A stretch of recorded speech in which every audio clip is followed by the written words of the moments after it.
Okay. Okay. So we are on verse 98 in the Hatha Yoga Pradipika in book 3 or chapter 3. The practitioner should mix the semen with the ashes of burnt cow manure and wipe it on the upper parts of the body. It bestows diya, dristi, clairvoyance, or divine sight. After performing Varjoli, a little of the semen should be released, mixed with prepared ash of cow manure, and rubbed onto the body. Here the sloka says to wipe it on the uttam parts, which can either mean the best parts or the upper parts. If taken to mean the best parts, these are the forehead, throat, chest, upper arms, navel, upper thighs, anus, back, and feet. The upper parts indicate either the forehead only or include the throat, chest, and upper arms. In Tantra, this is always accompanied by the repetition of mantras.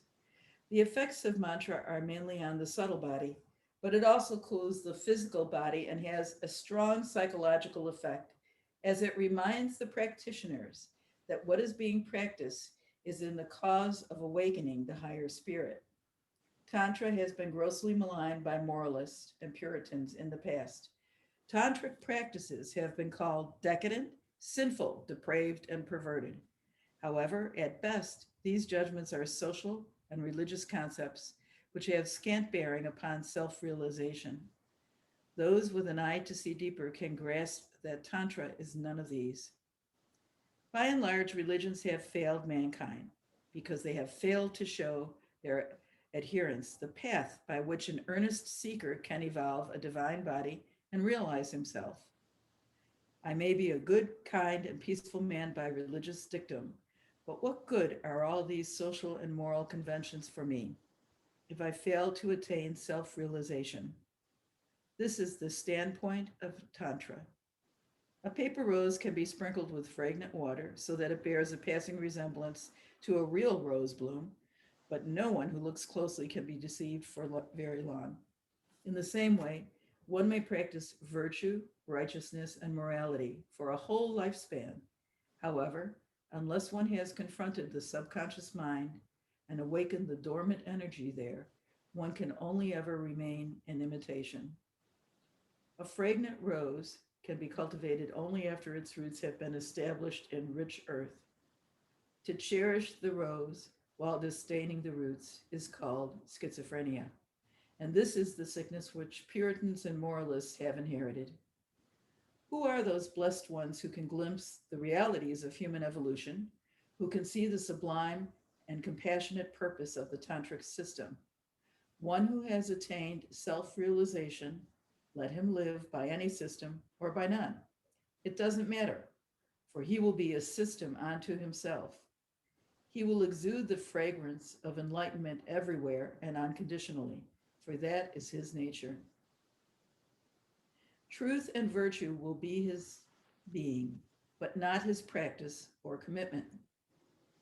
If I am a debauchee or a criminal, perhaps not openly, but in the secret recesses of my mind and heart, then why should I suppress it? Is it because of inherent goodness that I do not express my subconscious desires and personality? Or is my suppression due to fear? This is the question which sincere religious people will have to ask themselves now. Religions demand you to suppress yourself, but if you do so, that is where your evolution is arrested. The internal energy becomes blocked and it can remain so for an entire lifetime. Such suppression brings anxiety, depression, and disease upon an individual, and fear, hatred, cruelty, and violence upon society. This is why Tantra proclaims accept yourself in totality. Then the cultivation of a real and immortal rose can begin.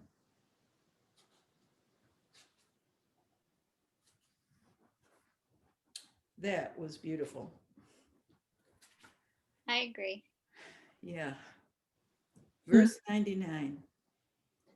If a woman practices Vrajoli and saves her Rajas and the man's Bindu by thorough contraction, she is a yogini.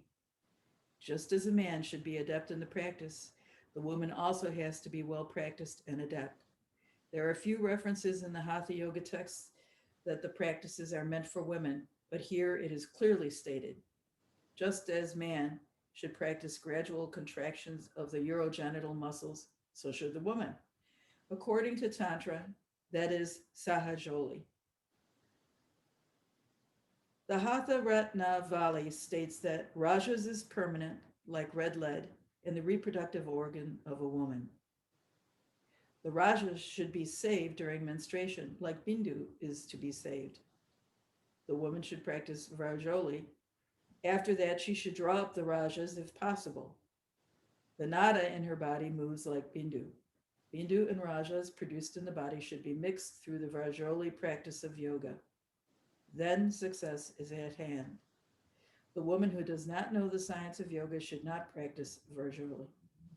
This yoga is successful to the courageous and the pious yogis who have an insight into reality. Just as a man prepares for Vrajoli by practicing contractions and then drawing up air and water through a catheter via the urethra, so a woman can practice in a similar way. Instead of inserting a catheter into the urethra, however, a tube, 0.8 centimeters wide and 10 centimeters long, should be inserted into the vagina so that a portion of it extends outside. Then sit on a bucket of water and practice Uddiyana Bandha. If the water is not sucked into the vagina through this process, then practice Vama, Dakshina, and Madhyama Nali.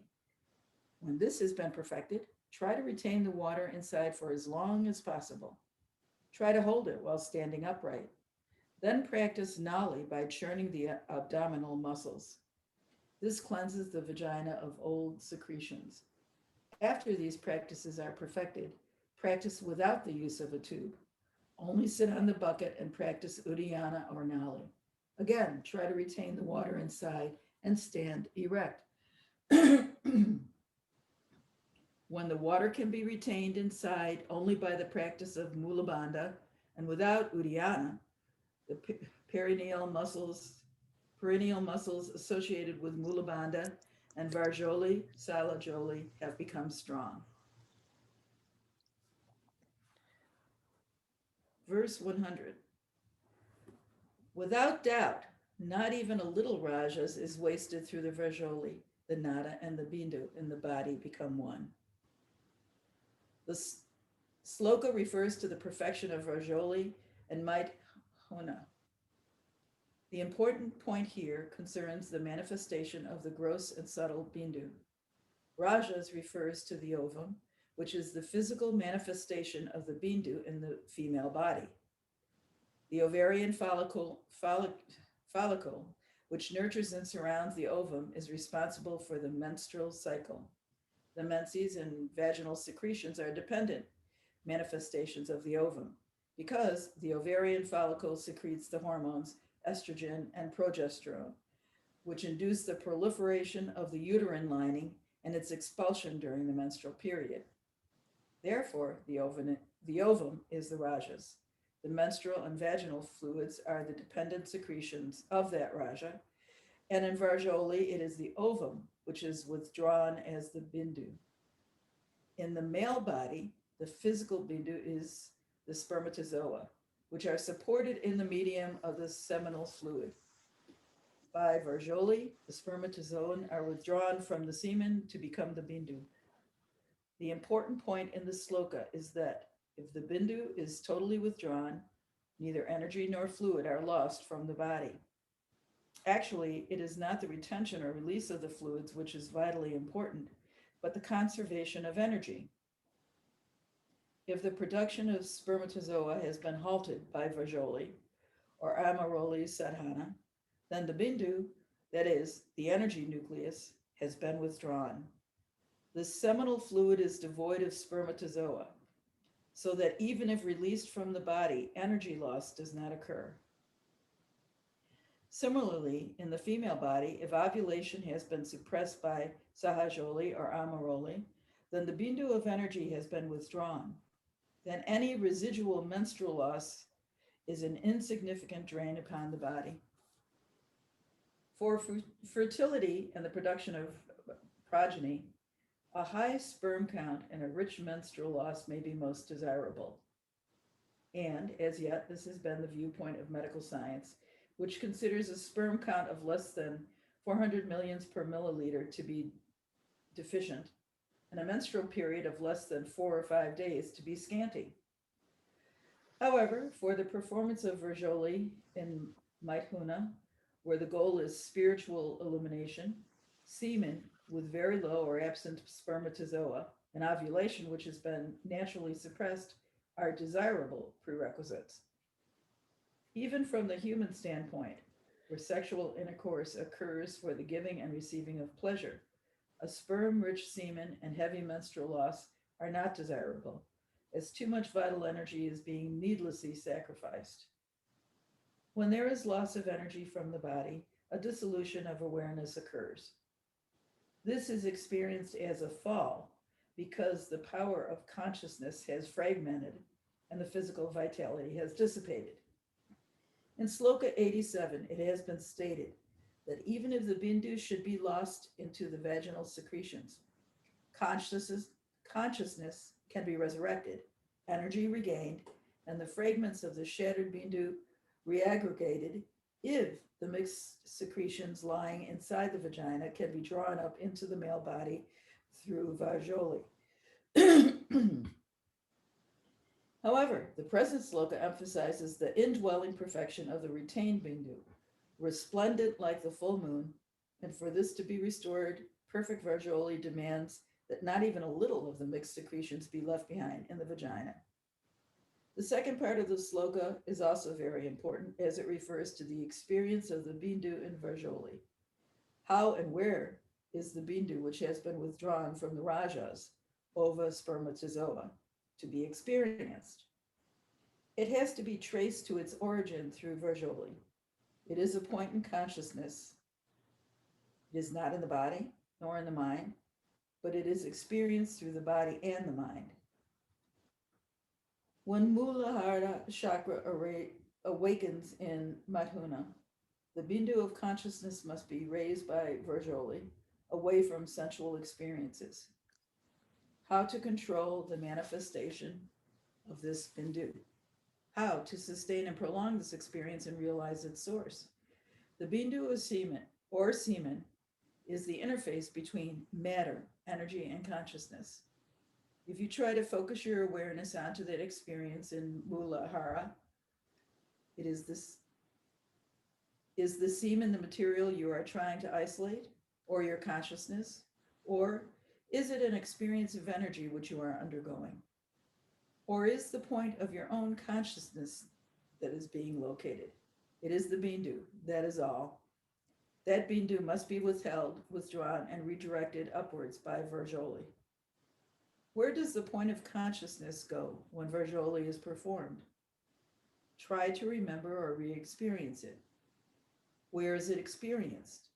Does it retreat upwards towards its source?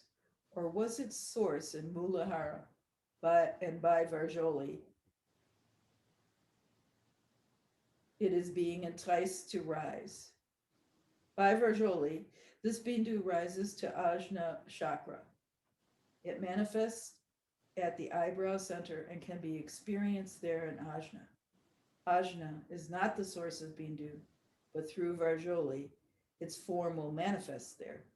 By sustaining Verjoli, that bindu goes beyond Ajna, where it becomes subtler than audible sound or nada in the consciousness, that is, ashada.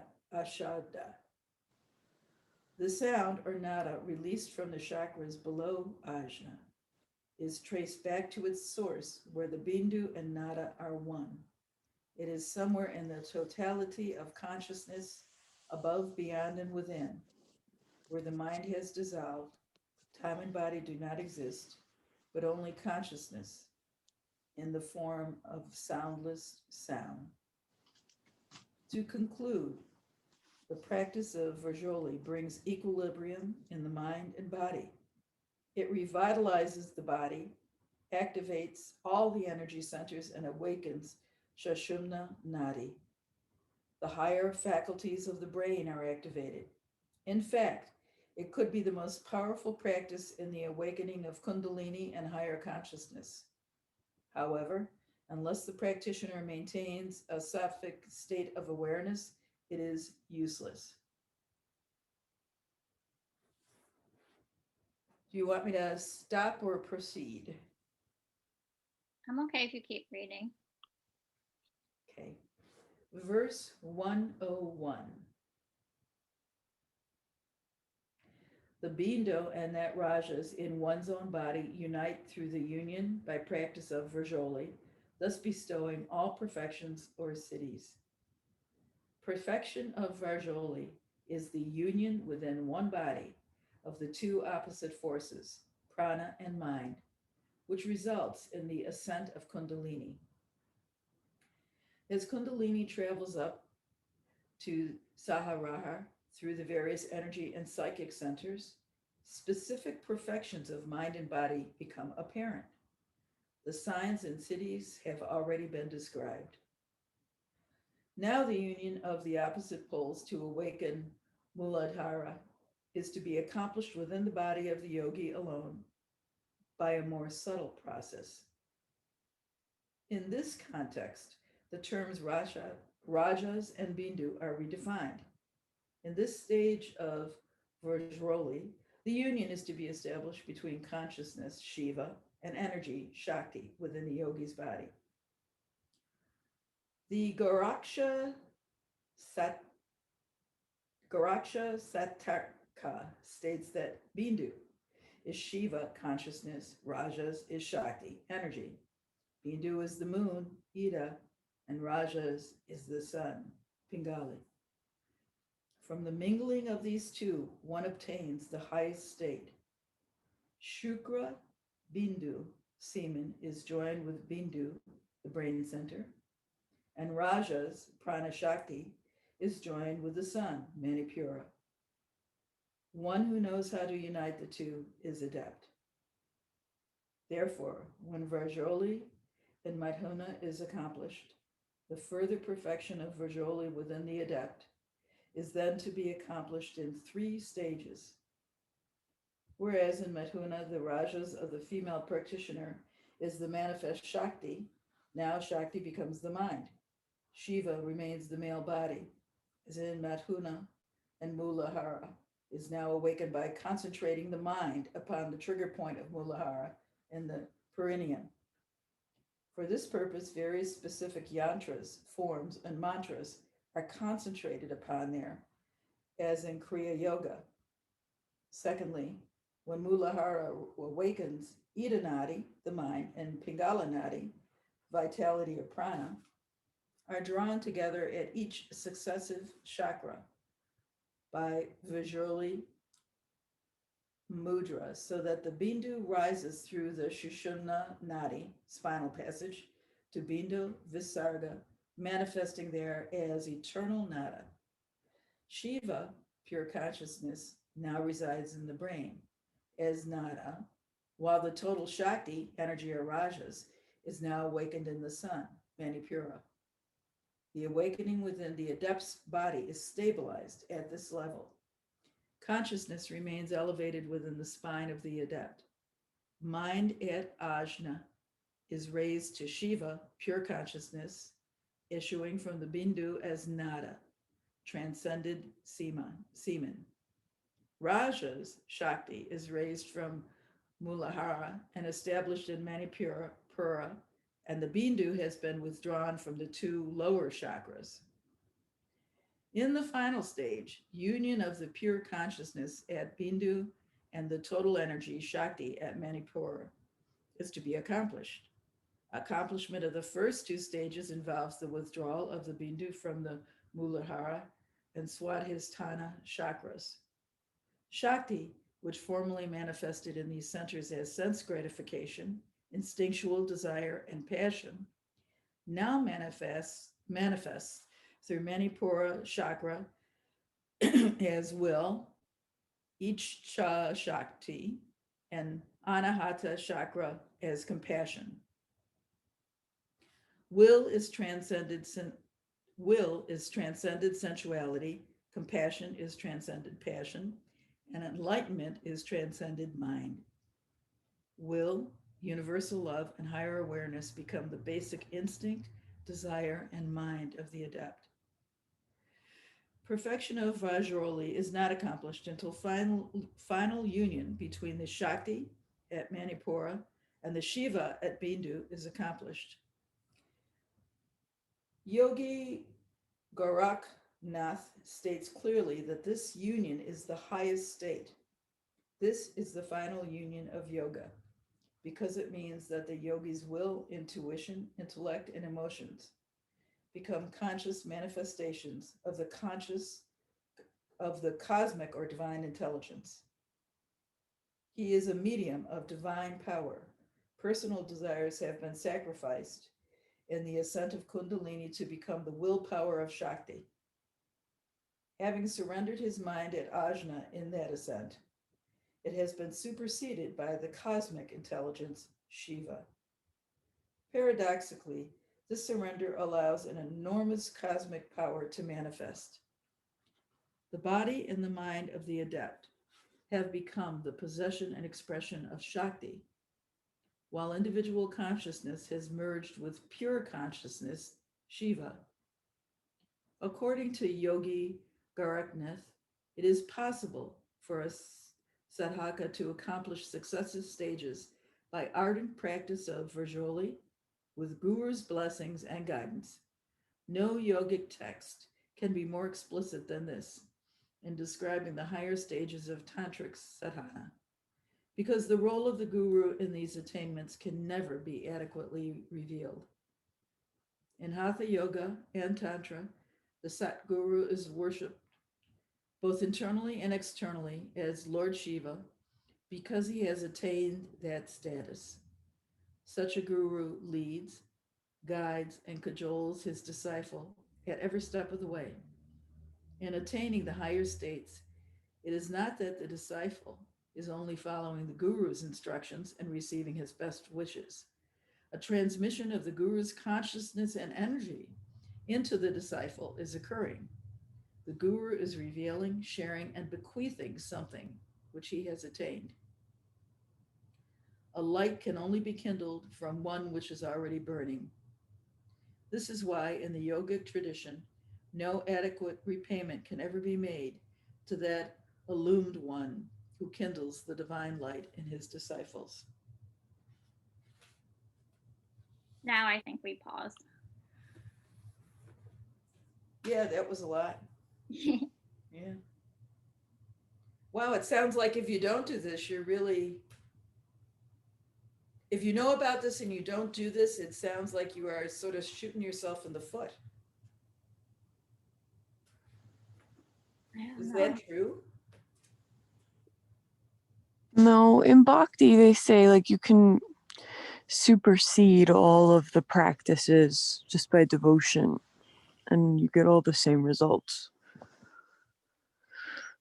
So this is like one This is difficult, lengthy, and but a surefire way if you have the right guru and if you have the right partner. But it's not. It's certainly not the only way. did the person who write this book, I wonder, experience enlightenment or are they translating texts? I don't know about the first one, but I feel like she's just translating text. The thing is, like, a lot of yogic texts are written in a twilight language, and like we find that in Ayurveda, like they'll tell you to do something, but if you don't understand like the actual translation of it, it sounds bananas. I don't know. I'm wondering. I was wondering that too, and it's like surprising that this, but like my head bounces back and forth to one extreme to the other because part of me is like, she's a woman and she's translating like let's assume male text, and it's just like I agree with what Sue said. It almost sounds like you have to do this, and it's like weird. This can't. I don't know. It's just like they're just spending so much attention on this. It's just like, why? But then on the other hand, I'm like, why am I judging it so much? And so like it's funny watching myself, and I'm like, stop judging it. And then I loved the first verse you read today, Sue. Like this is the reminder of like, if you are a religious person, and I've encountered these people that are very judgmental toward me, it's like, how religious are you really? And so I guess this is what I'm experiencing as like someone who practices yoga, like sitting here Well, judging this practice. Like, it's okay to wonder. It's no, I okay. know, It's like but very I'm not new wondering. I'm information. thinking very judgmental, mean thoughts, you know. Then and I have to just like I notice it immediately and I release it, and then it moves to the wondering part of it, and that's my yoga practice, and I love that part of myself right now, Yeah. where I don't like carry that like judgmental part of me around. Well, I don't think all religious people are necessarily judgmental. I read that first one a little bit differently, although Lord knows, Pam, it's not too hard to run across judgmental folks who consider themselves religious.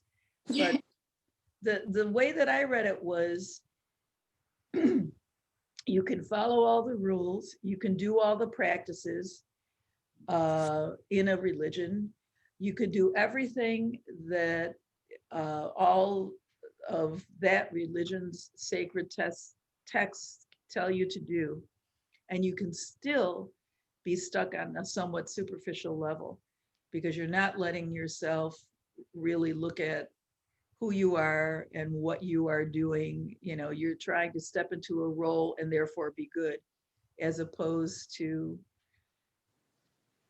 you know, to my mind, and as opposed to facing some of the issues, accepting yourself the way you are and facing them and just doing the work. I Because totally agree.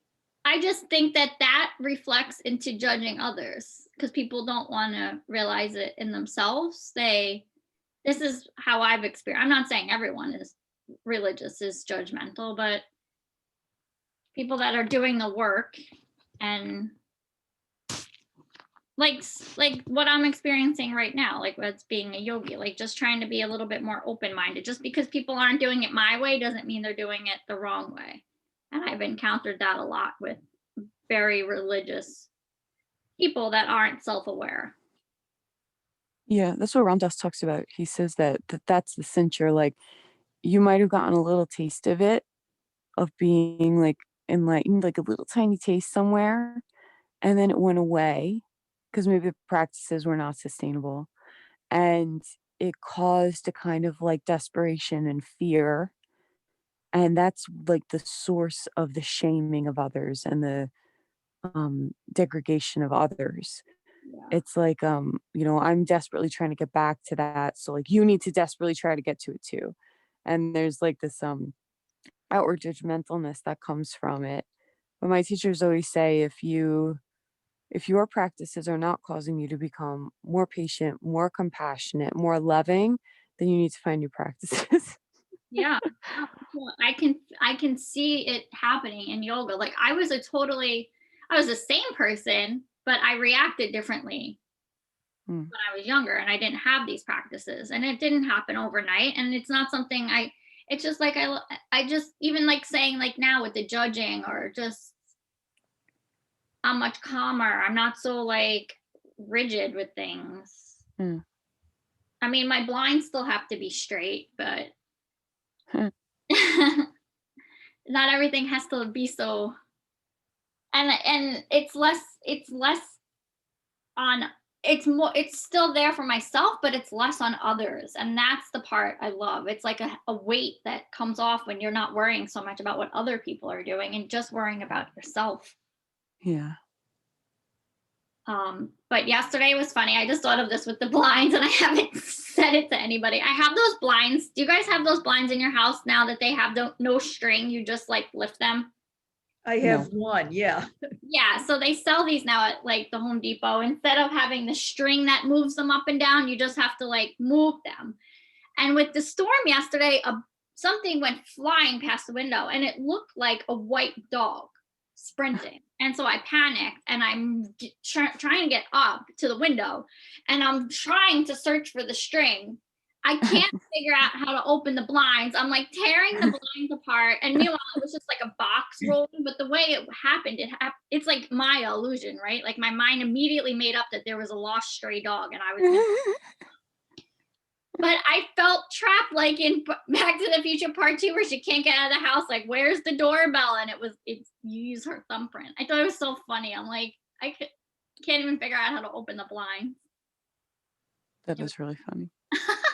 That's funny, but I got lost. What does this have to do with what you were saying before? So I just wanted to share the story because I was just talking about the blinds and I was looking at them and I hadn't gotten to share this silly story. So I wanted to just, it had nothing to do with what we were just talking about. Pam has a hard time in high winds. Interesting. Mm-hmm. Oh, go ahead, Amanda. No, I was just saying Pam has a hard time in high winds. I remember the last. Oh my God, the winds. Yeah. I also didn't know that storm was coming. Everyone else was like, usually that information finds its way to me through Facebook or so I'm just sitting here. I'm like, what is this storm that's coming through? It was like a little hurricane storm, but I was just glad it wasn't snow. So it was quite powerful. I went to Amanda's class last night, and Amanda, in the middle of your class, I'm looking up at the skyline thinking, I'm going to die if that thing falls on me, because it was. Oh my gosh. It was just, and my internet kept going, I'm out east. No, the internet kept going in and out, and I was like, oh my God. Every time there was like the whole house was shaking, every time there was a gust of wind, and I'm right by the water, so it was like really intense. There was like water spraying into the side of the house. Yeah. I was like, oh my God, am I gonna lose service? Oh yeah, I thought for sure that was gonna go yesterday. But we didn't. And I was like, what is my backup plan for work? And then I was like, stop worrying about that. It hasn't happened yet. Don't worry about it. Just stop thinking about it. You're gonna bring it on. All right, let's There's always cell phone service. No, but I had another thought. Okay, yeah. Because I've experienced some things in the Jnana Yoga lineage, and that had nothing to do with pulling semen up. But I'm wondering if it's like they're calling it a bindu, and a bindu is like a point, right? It's like a point of focus. Like maybe the semen is just acting as like an assisting factor to get you to focus on pulling upward. That's a thought I had. Like maybe you don't actually need the semen. I don't know. Well, she did. That makes sense because that's there kind was of something in the translation about that for women about pulling. Yeah, that's what it is. Pulling upwards. I don't remember. Yeah, like pulling the water up. Yeah, maybe it's just a point of focus, like to practice. Yes, yeah. To me, that makes sense, and to me, that's like a doable, desirable thing, you know. Yeah, Adriana gave me this book. It was like 2 years ago about the white tigress, and it's this whole Taoist sect of women who like try to get the semen out of all the men, and they say it like drains the man's life force, and they like take all the men's life force. That's what I was thinking of too when you were reading this. I don't know. And you're thinking of that Seinfeld episode too, where they're like, we're not gonna ejaculate for and then they had like all the energy. It always comes back to Seinfeld, doesn't it? Yeah, it's so good. That was a great episode. Yes, but it was so everything I've ever read in any of these texts. I always think of the Seinfeld episode because it's true. It's like truth that they gain this sort of strength and power, and not losing their energy. I think it's like an interesting practice for men, but I don't know. As a woman, it's like, do I really need the semen? I don't know. When I was, this is my PTMI, but like at the end of my pregnancy, I was so big with Isabel. Oh my god, she was huge, and I couldn't even walk down a block. Like, my husband would take me for walks, and it was just, like, the most pathetic thing in the world, and I was so miserable. I had this crazy POPS rash. I thought I was gonna die, and I just wanted to go into labor, but my friend was like, "You have to have sex. The semen makes you go into labor," and I was like, "Are you out of your mind? I'm not having sex with anybody like this. Like, I'm so uncomfortable." So I would beg my husband, "Can you just give me some semen and put it on my leg or something so I could just go into labor?" And he wouldn't do it, you know? So, like, I'm thinking of that the first verse you read with the cow dung, like, I Yeah. guess semen is kind of powerful. It's got hormones or whatever, but I don't know. Do we need it to get enlightened? I don't know. There's a lot of questions coming up from this reading for me. Yeah. My gut is, what do I know? But I can't imagine that one would need it to reach certain stages of enlightenment. I cannot. And also, I never heard that about. I heard that having sex can trigger labor, and in fact, I was late with my first by over 2 weeks. It's a good thing too because he was born. He was just a little over 5 pounds, so I'm glad I was late. Um, Oh, that must have been but sex helped. great. 5 pounds. Wow, that's so small. It was a fast delivery, but I got to tell you, it was not the last couple of weeks. I was in labor and I was going home on the Long Island Railroad and I stood up all the way home.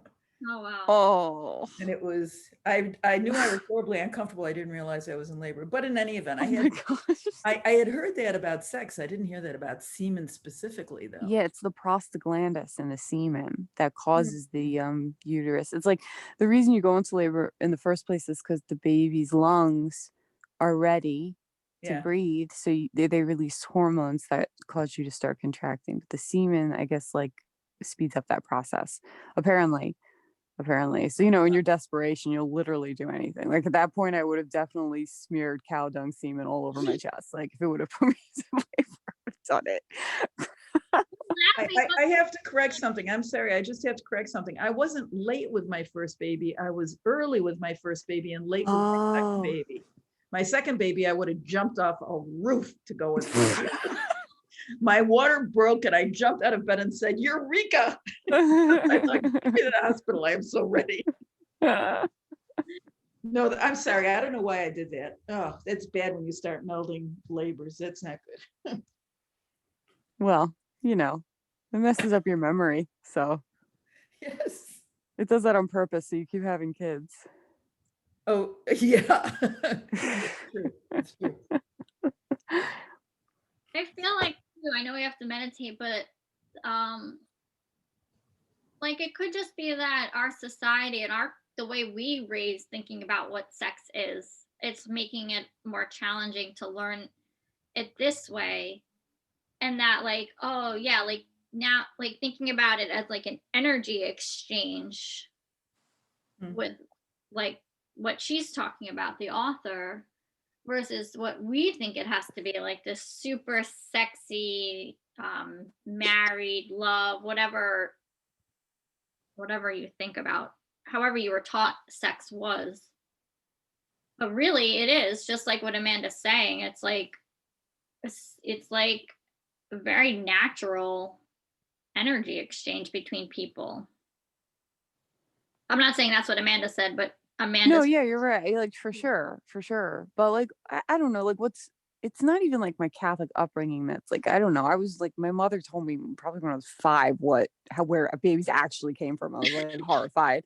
So like, I've never had any hangups with that stuff. But like, what's hanging me up is that I've read elsewhere that it's like the female and the masculine are just like two things that are present in the nervous system of every being. Mhm. And that like I've even read that the aspirant or the yogi is every single human is considered female, and then as in parusha, and then paraparusha, which is like the greater consciousness, is considered male, but not in like a gender way. It's like in a they're seeking union with each other, but it has nothing to do with the semen and the egg. But I don't know. But I guess like I don't know. So he's using Shiva, the word Shiva, to sort of replace Parapurusha. And that's also confusing me because I was never taught that. But I could see how that would work because, of course, they're all interchangeable, right? But then I don't know if, like, what about all these like brahmacharis who are enlightened? Like they're not doing anything with any eggs, ovums, and Mhm. it just seems like a point of focus to me, like another angle to get at it. Like I don't know if it's really, and I got that vibe too of what you felt, Sue, that it was like this is the only way. And that always puts me off because again, like in the yogic sciences, I was never taught that. Like the Vedas account for a lot of different ways to reach enlightenment. Um, I feel like it's just a point of focus. Like if I'm trying to balance in tree pose, I look at a point on the wall, but who knows? I'm like just pondering out loud. Like I could be totally wrong. I don't know. Like these yogis, there's so many yogis who have reached enlightenment that were like completely celibate. Like what I've learned about brahmacharya is that it's this union of the masculine and the feminine within you. And then Kundalini rises. And this just seems like a different technique to do it, is all, which might be cool for a householder, right? Because, like, if you're not a brahmachari, and a brahmachari is like a celibate monk, if you're not that, then Right. you're taking part in this activity anyway. But then there's, okay, so less of a period sounds great if you're not trying to have babies. I don't know. It's just Yeah. interesting information to have, I guess. Yeah. All right, let's do a few rounds of alternate nostril breathing instead of for meditation.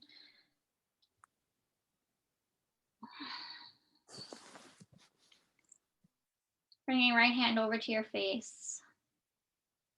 Close your right nostril with your right thumb. Inhale through left. Close left. Exhale right. Inhale right. Close right. Exhale left. Inhale left. Close left. Exhale right. Inhale right. Close right. Exhale left. Continuing on your own a few more rounds, adding breath, adding retention and locks if it's in your practice.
Taking your time to finish, I'm going to set the timer 20 minutes.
Bringing hands to meet at heart center. Namaste.